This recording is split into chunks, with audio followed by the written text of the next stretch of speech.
Yo, what's up everyone, it's Ninpost. Today I will be doing the Viper Ning breakdown for new players on how to use her and the best abilities that she has. Alright, so starting off with her skills, aka F abilities. This one is actually not the best, being her first. Even though you can be used under attack, this one is not very good because a lot of the time it'll miss. Also, the other two options are just so much better.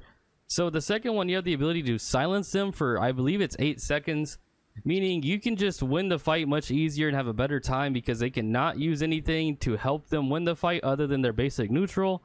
And then the third ability, on top of pushing them back, it hits really hard, and for 8 seconds after, their healing is horrible. So if they popped a big heal, it would heal for like 30% of the value. Now for the ability showcase, I'm only going to use the second and the third because the first one's very self-explanatory. You can use it under attack, so if someone is hitting you, you can just pop it right then and there. But if you see, whenever I use this ability, they'll be silenced. I believe it's 8 seconds, as I said. Also, another good thing about this silence is it can be used as a restand in a combo or even a combo starter. So once this connects, you can turn this into a combo like the ones I've shown in the previous videos. That can be very powerful. Now moving on to the third ability, this one will cancel their healing effects. It'll make it much worse. On top of that, it scales with your weapon rarity, so depending on which color you have, you can hit way harder. Like with a gold, this will hit for 560. If I go grab a gray, let's look at the damage difference. It'll only hit for 350. So as you can see, that scales a lot, and you gotta keep this in mind because that's a really big chunk of damage you can do on enemies out of nowhere. You can just catch them off guard. There's ways you can use it, like grapple to an enemy into the F.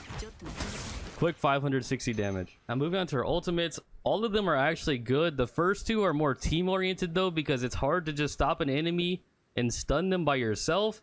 Especially the second one with only 2 seconds of a stun time. You'd really prefer the first one for a lot of players, especially in trios. So the way that it would work in trios is you'd pull up, you'd silence them, and then pop this ultimate and get a big stun on multiple people if possible. Now the third ultimate is best in solos. I'll showcase how that would be used. Let's move on to it. Now this one's kind of hard to explain as it's really more team oriented, like I said.